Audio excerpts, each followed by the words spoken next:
All right, guys. Of course, this is DJ Wolf, and of course, the podcast is DJ Wolf Live.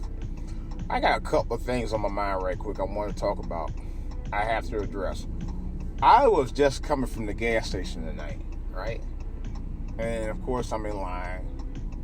A white woman was in front of me. You know, we're doing the social distancing 6 feet apart. So she moved a little bit ahead of me, and that was fine. You know, she just gave me a little dirty look. So over in the car, I got to the gas station, get ready to get gas. She immediately got into her car. Then she got gas. I'm like, I ain't no threat to you. I don't even want nothing to do with you. I'm very happily soon to be 29. Damn, I gotta make arrangements for that. I hope to get my old lady seafood this weekend. I gotta make arrangements on that. Soon to be 29 years married, and I get that sense that white people always think that black people are a threat to them. We're not a threat to them. We're not a threat to you guys at all. You know? We're just people you consider as competition. We're people that you consider you could just run a game on. It's not about us running the game. It's about us out here surviving like you're trying to survive. That's all it's about. You know, the problem I have with people or my own people as much as I do you guys, and I hate to say it, but it's true. With my people, it's everything. It's envy, it's jealousy, it's pettiness. You know, it's you name it. It's anything. You know. That's as big of a threat as anything to me. And I tell people all the time, no, you ain't got to worry about your people. Yeah, you do. Mm-hmm. You know, and last year I realized that more than ever. You know. And it is really sick. It's insane and it's sick at the same time. You know, you have to worry about your own people actually with you over some of the most pettiness stuff I've ever seen in my life. I mean, real petty shit. Real petty stuff, you know, and it makes, and the bad part, it makes no damn sense. It makes no damn sense at all, whatsoever. You know, it's like, well, I ain't got to have what you got, I ain't got a car like you got. Okay, well, why is that my fault that you don't have what you're supposed to have? I'm not saying that I don't feel bad for people who lose it, because I do. You know, and that's the hardest thing. The hardest thing is not, well, I wouldn't say it's the hardest thing, but I'll say the hardest of the things is trying to maintain what you have. You know, for a number of us, it's a steady grind every day. You know, I think it's as hard, in some cases, not harder than if you didn't have what somebody else had. You know, because if you work to have what you want to have and had to have, it's harder to maintain what you got, because it appears that in some cases you appear to be a threat to somebody else because of the idiosyncrasies and jealousies. You know, like, hey, you got this house, you got this car, you a woman, you know, blah blah blah, a job, it's just stuff that they, you know, that I'm thinking, and people keep forgetting. And I tell people, remind people all the time, like, look, what you don't know might be is this. When I was a kid, all right, I lived in a rat-infested apartment in the early 1970s, okay? I'm not going to front about that. That's absolutely true. I'm not ashamed to say that. I'm not ashamed to say that at all. You know? Lived around that filth for years. Did I like it? Fuck no, I didn't like that. Excuse my French. I didn't like it at all. You know? But it's where I had to endure as a child, because I was a child, not an adult. The adults were running the asylum at the time. You know? So I had to deal with it every day. You know? But I also knew that I had to work my way to a point where I didn't live that way. anymore. All right? And I knew people who were doing pretty good, and some were doing okay, doing better than me at the time, even as a child, both as a child and adult. And I never was jealous about it. I just said someday I'm going to do what I need to do, and voila, I ain't perfect. I'm trying to survive out here like anybody else. I'm trying to maintain what I have and what I work for. But to be petty to someone because of what they did that you didn't bother to do is some whole, you know what I mean? It's whole stuff. It's whole shit. I'm going to say it's just whole ass shit. Let's be real. It's whole. And I don't give a damn if you a male or a female. That's whole shit. If you really feel that way about somebody doing better than you and you didn't do what you're supposed to do, and you lacking the things that you didn't do, okay? And you like, well, I ain't get what you got. I've heard all that from people all my life, man.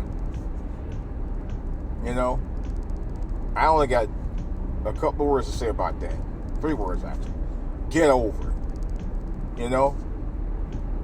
Get over it. Because you have to look in the mirror and figure out what it is that you didn't do or what you need to do to improve upon yourself and your life. Make things better for you, yourself, and your family. You have to figure that out. That's not my job to figure it out for you. Some people think because you did what you had to do, to survive out here, that it's your responsibility for them. No, it's their responsibility for them, not your responsibility for them. Because if you start trying to do everything for people who didn't figure out how to do it themselves, and I'm talking about people, able-bodied, mind, younger people, between the ages of 18 to about close to 60. I'm talking about them people, or at least 50. But I'm talking about them people. The ones who were out there didn't go to school, cut classes all the time, messed around, didn't get in the books, didn't go to college, didn't even try to get an education beyond high school, didn't even attempt. All they saw was people doing other stuff, and meanwhile you looking at opportunities to get for crumbs instead of doing what you're supposed to be doing out here. And I can't make excuses for people like that. I can't. Because there are some people out here who are just so petty that they didn't bother to do what they needed to do, and then they're going to talk shit about somebody who did. It just irks me to no end. It irks me. It irks me because I've had it happen from friends I know at work, friends I know at church, family, you name it. And they were all black folks doing that shit. I had one white person do that with me. I had a neighbor do it years ago. I'm like, dude, really? Well, I see you got that big car, you're paying all that money. I was like, dude, first of all, I got one car. It's not like I got 10 brand new cars in my driveway. I got one. One car. Okay, number one. Number two, how the fuck else am I going to get my family around? He was expecting me not to be able to do anything. Number three, my family, on my side of the family, don't even live in this area. So, sometimes you got to do what you got to do. And I ain't talking about nothing illegal either. I'm talking about doing, I did. I bought, it wasn't a brand new vehicle at the time. It was a slightly used vehicle. And it was a truck. It was an SUV. And I needed to get around, It wasn't like I was able to catch the bus. I had a baby. A baby was barely 2 years old. I needed to be able to get something reliable to get around to him. Well, actually, I think he was a little bit older than that, but I had to have something reliable to get around to get access to because nobody else in the family was helping me. At least now, the other side of the family, not my side, but my family wasn't even living there. But I'm just saying, sometimes you have to make those sacrifices to do what you need to do. Other people should worry about. Unless they help you, they need to shut the fuck up. You know, they need to shut the fuck up. Now, one time that my white neighbor who lived across the street from me for several years, about 10 years, never offered to watch my child. Not one time. If they did, maybe they would have saved me a little money. Maybe. But they didn't do it. So I'm doing what I got to do. You know, sometimes I had to drop them off in Maryland. Sometimes I had to drop them off in Virginia. You know? And, you know, if you work a certain shifts and going to school, you had to do what you got to do. You ain't think about what people are going to worry about. Oh, you got it. The hell with all that. And the fact that I was going to night school. You know, catching buses wasn't easy. I'm telling you right now, I hated catching the bus. Going to night school, getting home late about 10:30, 11 o'clock at night. You know, had to catch a bus, had to catch a metro, and sometimes I had to catch 2 buses at night up at Capitol Heights. You know, during that time period. Sometimes on a bus by myself, man. You know, wasn't easy. I'm trying to survive. You know, had to do what I had to do. If I had to spend a little bit extra money, you know, and work 2-hour jobs at the time, which is what I was doing, you know, to take care of some bills, which is what I did. And then people want to talk shit. I mean, wait a minute. First of all, I was working a full-time job, and I was working a part-time job, and I was working full-time on the weekends. Sir, you had nothing to say to me. It's called hustling for that dollar. And that's what I did. You know, but I did it for my family. Now, unless you got that kind of money be throwing to be helping my family out, you can go kick rocks. You know. But I'm tired of being always worried about what you're doing. Worry about what you need to do for yourself and your family. So that's the problem. A lot of people don't do what they're supposed to do, and they see what you're doing, and it ain't what they know they needed to do, and then they talk shit about you. I hate that. This is what's really the come down of our culture, man. And then on top of that, I had a neighbor of mine, black neighbor of mine. This Negro was repping prison culture. Yeah. He told my man, yeah, I know God bad 5, 10 years, you know, you ain't never been to jail. I was like, no. But he was repping people who were. So you won't put me down. It was a come down to you that I never did any time, but you repping people who did. Now, don't get me wrong, people went to jail for various reasons, and depends on what they did, I can't rep them. But you put me down because I didn't go. Ain't that a bitch? I'm just saying. I'm keeping it 100 with you guys. I mean, I don't understand our culture sometimes. Our culture sometimes can be really, for lack of a better word, ass backwards. And yes, I said it because it's the damn truth. We can really be ass backwards when it comes to our culture. I'm not joking. We can be really ass backwards.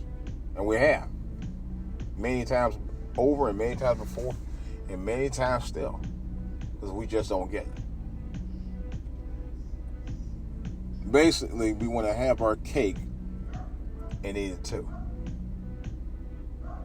We want to do dumb shit, and then we want people to forgive you for it. And some people just constantly do it and never learn. Then that's when they get in big trouble. You know. Oh, Judge, you ain't had to do that. Well, Negro, you ain't do that. You worry about what the judge think. Worry about what you was doing. You know?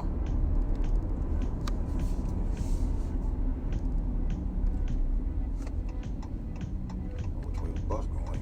You got a left turn, so you're going right. And I can't say, okay, I have to wait. But anyhow, you know, I'm like, people are foolish, man. I can't deal with foolish shit no more. Excuse my French. And therefore, I won't be dealing with foolish people no more either in the process. Because that's how it's gotten to be anymore. You know, people want you to rep foolishness all the time. I can't do it. I'll give you a prime example. This restaurant down in Texas, I got to get a little bit more information on it, but from what I know, there was some patron who was in there, female, who was twerking. Now, don't get me wrong. There ain't too many guys I know that don't like to see a fine woman, if she fine, I don't know if she was not, twerking. Doing a good twerk. You know. But if that restaurant was an upscale restaurant, now, and this is me, if it's an upscale restaurant, I could understand. If you ain't that kind of restaurant, what you expect? I keep it to you plain and simple. If you're an upscale restaurant that don't tolerate that kind of stuff, you shouldn't. But if you ain't that kind of restaurant where you're not upscale, and you just let a little bit of everybody in that mug, what you expect? Just saying. But from what I heard, it was a very, very, very upscale restaurant, and they won't tolerate none of that mess. So in that case, I don't blame them. I don't blame them. I'm just saying. If you don't partake in that at your restaurant, you shouldn't have to put up with it, and I don't blame them. I'll say that.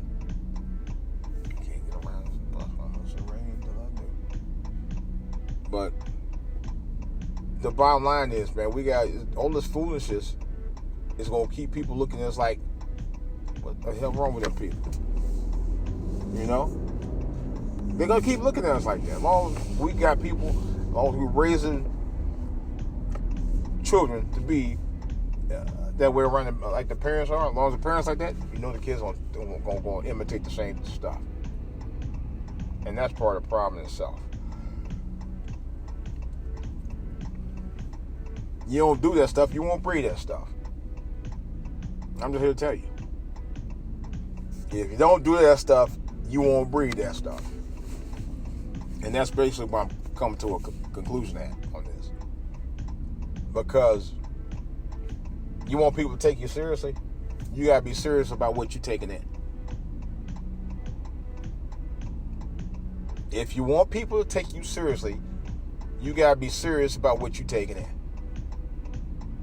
What you need to take in, rather. Because this world's jacked up. And you twerking at establishments that's not a strip club or a dance club,